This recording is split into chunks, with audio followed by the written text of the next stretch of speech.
नमस्कार साथियों। मित्रों, हम लोग आज से एक नया सीरीज़ शुरू कर रहे हैं जो कि मैप बेस्ड सीरीज होगी, जिसमें हम अलग अलग प्रकार के एक ही मैप लेंगे और उसी में सभी फैक्ट को ध्यान देते हुए जो भी इम्पोर्टेंट प्रश्न बन रहे हैं जो कि खास करके मैप बेस्ड हैं या तो फिर जिन्हें याद करने में काफ़ी दिक्कतें महसूस होती हैं उन्हें देखेंगे। तो आज राष्ट्रीय उद्यान का मैप लिया गया है और इसके बाद फिर सभी पर्वत लिए जाएंगे, सभी पठार लिए जाएंगे और फिर उसके बाद फिर तटीय राज्य लिए जाएंगे। फिर उसके बाद सभी राज्य, एक दूसरे राज्य को स्पर्श करने वाले राज्य और पड़ोसी देशों के साथ राज्य।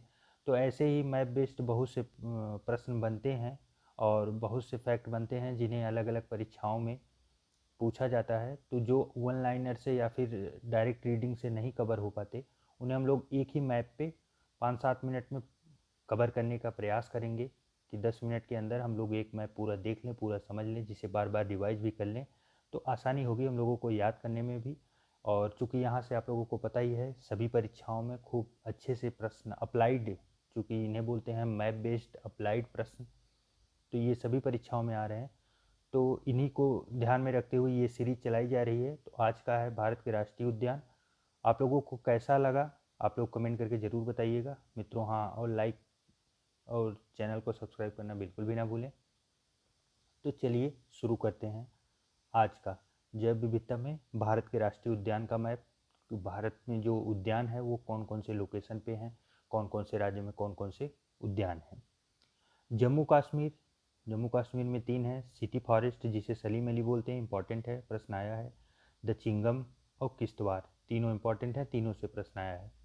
लद्दाख हेमिस है, चूँकि ये लद्दाख में है, ऐसी जगह पे है जहाँ पे बर्फ़बारी ज़्यादा होती है, सबसे ऊंचा क्षेत्र है और बहुत चैलेंजिंग क्षेत्र है। चूँकि आप लोग कई बार वीडियो भी देखे होंगे या फिर जानकारी भी होगी कि जो हमारे सेना है वहाँ लद्दाख में बहुत परिश्रम के साथ खड़ी रहती है, क्योंकि टेम्परेचर यहाँ का बहुत डाउन चला जाता है, माइनस में ही रहता है मैक्सिमम टाइम।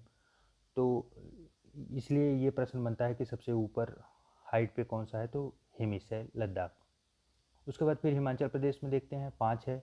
एक बृहद हिमालय है, इंदर किला है, खीर गंगा है, पीन घाट है और सिम्बाल बारा है। तो ये 5 हिमाचल प्रदेश के हैं। प्रश्न 1-2 में आए हैं कभी कभी, बाकी तो उतने इम्पोर्टेंट नहीं है। उसके बाद फिर इसके नीचे आते हैं तो फिर उत्तराखंड का आता है। उत्तराखंड से काफ़ी इंपॉर्टेंट है, जो इसमें से खास करके जिम कार्बेट जो बहुत ज़्यादा बार पूछा गया है, और दूसरा है नंदा देवी और फिर राजा जी और फूलों की घाटी। ये 4 तो बहुत बार पूछे गए हैं। और गंगोत्री गोविंद पशु विहार भी यहीं अवस्थित है, इसके बारे में भी थोड़ा ध्यान रखें। उसके बाद फिर बगल में आते हैं इधर हरियाणा में। तो हरियाणा आप ध्यान दीजिएगा, इसमें देखिए पंजाब में एक भी नहीं शो कर रहा है, तो पंजाब में नहीं के बराबर है। तो फिर उसके बाद हरियाणा में 2 आते हैं, एक कालेश्वर आते हैं और एक सुल्तानपुर। सुल्तानपुर कई बार परीक्षाओं में आ चुका है, तो इसे ध्यान रखें। इसके नीचे आते हैं तो राजस्थान में, राजस्थान में मुकुंदरा हिल्स है और मरुस्थलीय क्षेत्र है, चूँकि राजस्थान काफ़ी ज़्यादा करके मरुस्थलीय क्षेत्र ही है इसका। फिर उसके बाद केवलादेव घाना है जो कि इम्पॉर्टेंट है, कई बार आ चुका है। रणथंभौर, ये भी प्रश्न आ चुका है, और सरिस्का। तो इसमें ये 3 काफ़ी इंपॉर्टेंट है, बाकी ये ऊपर के 2 मुकुंदरा हिल्स और मरुस्थलीय क्षेत्र है, इसके बारे में भी थोड़ा नॉलेज रखें। उसके बाद फिर आते हैं गुजरात में।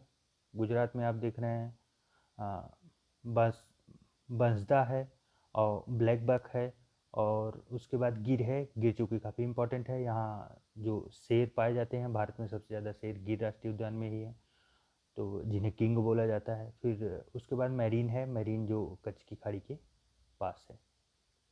तो ये गुजरात के हुए। आइए फिर उसके बाद यूपी में देखते हैं। यूपी में एक ही है, काफ़ी इंपॉर्टेंट है राष्ट्रीय उद्यान, ये है दुधवा। दुधवा राष्ट्रीय उद्यान लखीमपुर खीरी में अवस्थित है, उत्तर प्रदेश में, काफ़ी इंपॉर्टेंट है। फिर उसके बाद उसके बगल में पड़ोसी राज्य में चलते हैं, बिहार में। तो बिहार में हम लोग देखते हैं वाल्मीकि है, कई बार प्रश्न आ चुके हैं, काफ़ी इंपॉर्टेंट है, ध्यान रखें। बिहार में वाल्मीकि और उत्तर प्रदेश में दुधवा। दूध दूध में यूपी नंबर 1 पे है ही, तो आप इससे ध्यान लेंगे तो दुधवा आप कभी नहीं भूलेंगे। उसके बाद फिर इसके ऊपर चलते हैं सिक्किम। सिक्किम पे अगर एक नज़र डालें तो सिक्किम में कंचनजंगा है, और कंचनजंगा चूँकि ये काफ़ी इंपॉर्टेंट है तो इसे भी ध्यान रखें कि कंचनजंगा सिक्किम में अवस्थित है। उसके बाद फिर अब पूर्वोत्तर की तरफ चलते हैं। पूर्वोत्तर चूँकि काफ़ी इम्पोर्टेंट है कि यहाँ से फैक्ट बहुत इम्पॉर्टेंट बन जाते हैं, क्योंकि सभी परीक्षाओं में ध्यान देने के लिए देखते हैं कि एग्जामिनर काफ़ी ध्यान देते हैं पूर्वोत्तर के राज्यों पे, वहाँ से प्रश्न अच्छे खासे बनाते हैं। मेघालय में बाल पक्रम और नोकरेक रीच, तो इसमें नोकरेक काफ़ी इम्पोर्टेंट है, मेघालय में है, इसे ध्यान रखें। मेघालय की अवस्थिति आप देख रहे हैं बांग्लादेश से एकदम लगी हुई नीचे साइड। फिर उसके बाद अरुणाचल प्रदेश में माओलिंग है और नामदफा है। नामदफा जिसमें से काफ़ी इम्पोर्टेंट है, माओलिंग तो कभी कभार एक बार आया है, नहीं तो ना के बराबर आता है। असम आता है, असम में काफ़ी इम्पोर्टेंट है, सबसे ज़्यादा तो काजीरंगा, मानस, ये तो दो एकदम भर भर के आते हैं, जिसे ध्यान रखें ये असम में अवस्थित है। उसके साथ ही डिब्रू सैखोवा भी है, नमेरी है, उरांग है। उसके बाद फिर नीचे चलते हैं नागालैंड में, तो नागालैंड में इटांकी है। उसके बाद फिर उसके नीचे आते हैं मणिपुर में, तो काइबुल लामजाओ और सिरोक, ये काफ़ी इम्पोर्टेंट है। ये इसमें से काइबुल लामजाओ जो काफ़ी इम्पोर्टेंट है, बेहद इम्पोर्टेंट है, कई बार परीक्षाओं में आ भी चुका है। फिर उसके बाद मिजोरम में आते हैं तो मुरलेन, और फिर उसके बाद फवांगपुई नीला पर्वत, तो इतना इम्पोर्टेंट नहीं है, फिर भी एक ध्यान में रखें। फिर त्रिपुरा का लोकेशन में आप देख रहे हैं, त्रिपुरा पे क्लाउडेड लेपर्ड है और बिसोन है, तो ये दो हैं तो, लेकिन फिर उतना इम्पोर्टेंट नहीं है क्योंकि आते बहुत कम है। फिर उसके बाद फिर आते हैं इधर हम झारखंड साइड में, तो हमारे झारखंड में एक बेतला है, काफ़ी इंपॉर्टेंट है, कई बार परीक्षाओं में आ चुका है, ध्यान रखें झारखंड में बेतला। इसे याद करने के लिए आप थोड़ा सा ध्यान दे सकते हैं, झारखंड का बेटा, झारखंड का बेटा, बस उसी से आपको थोड़ा निकालने में आसानी हो जाएगी। फिर उसके नीचे आते हैं उड़ीसा में, उड़ीसा में भितरकनिका है और सिमलीपाल है, काफ़ी इंपॉर्टेंट है, दो के दोनों इंपॉर्टेंट है, बहुत बार आते हैं, मैक्सिमम टाइम परीक्षा में यहीं से प्रश्न बनते रहते हैं। भितरकनिका, सिमलीपाल दोनों उड़ीसा के हैं, काफ़ी इंपॉर्टेंट है।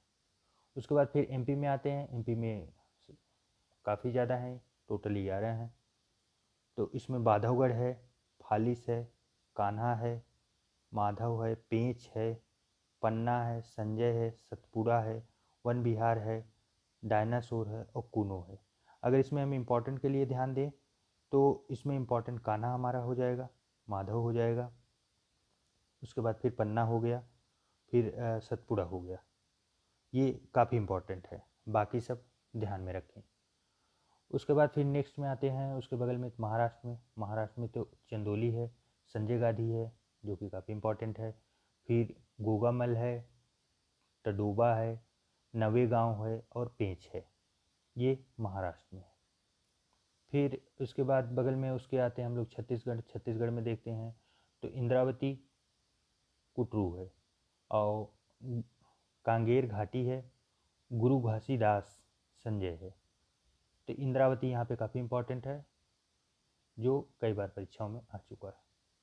उसके बाद उसके नीचे आते हैं तो तेलंगाना में केशु ब्रह्मानंद रेड्डी, महावीर हरीना वसंथली और मुग्राबनी, तो इतना इम्पोर्टेंट इसमें नहीं दिखते हैं कोई, हाँ ध्यान में रखें कि ऐसे नाम मिले थे।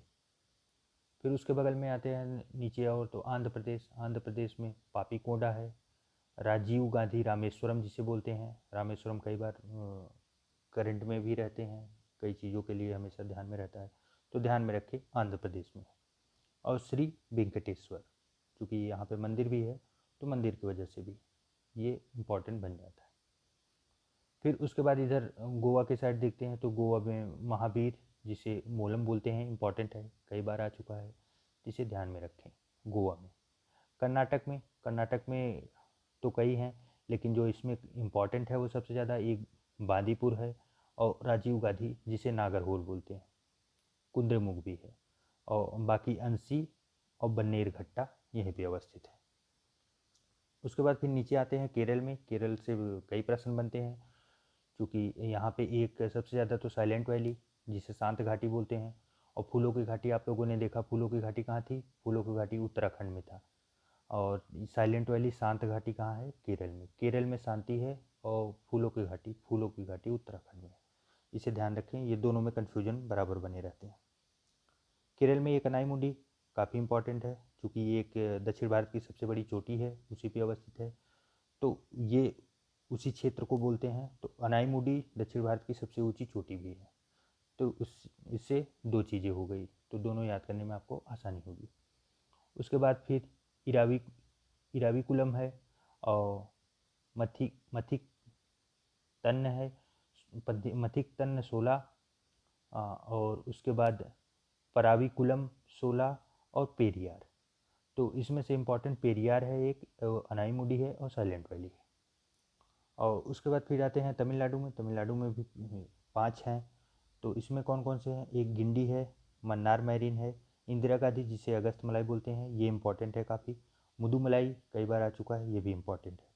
और कुमुर्ती यहीं पे अवस्थित है। तो इसमें मुदुमलाई और इंदिरा गांधी दो काफ़ी इम्पोर्टेंट है। फिर उसके बाद फिर हम बगल में आते हैं अपने द्वीप समूह में, जो कि अंडमान निकोबार द्वीप समूह है, जो बंगाल की खाड़ी में अवस्थित है। आप देख सकते हैं इसका कई द्वीपों में विभाजित है। तो इसमें भी 9 पाए जाते हैं। एक साउथ बटन द्वीप, ये काफ़ी इंपॉर्टेंट है। सैंडल पीक भी काफ़ी इंपॉर्टेंट है। ये दोनों परीक्षाओं में आ चुके हैं कई बार। और बाकी जो इसमें है वो कैम्पबेल है, गालाथिया है, महात्मा गांधी मैरीन है, और मध्य बटन द्वीप है, माउंट हैरिटन है, उत्तर बटन द्वीप है, और रानी झांसी मैरीन है। तो इतने राष्ट्रीय उद्यान थे। तो मित्रों, ये कैसा लगा आप लोगों को राष्ट्रीय उद्यान के बारे में ये मैप सीरीज? आप लोग कमेंट करके ज़रूर बताइएगा। अगर आप लोगों का फीडबैक बढ़िया रहा तो आगे और भी ऐसी सीरीज चलती रहेगी। और आप लोगों को अगर अच्छा लगा हो तो चैनल को सब्सक्राइब करना बिल्कुल भी ना भूलें, और लाइक ज़रूर करें। जैसा भी हो मित्रों, आप लोगों का फीडबैक सर्वोपरि होगा।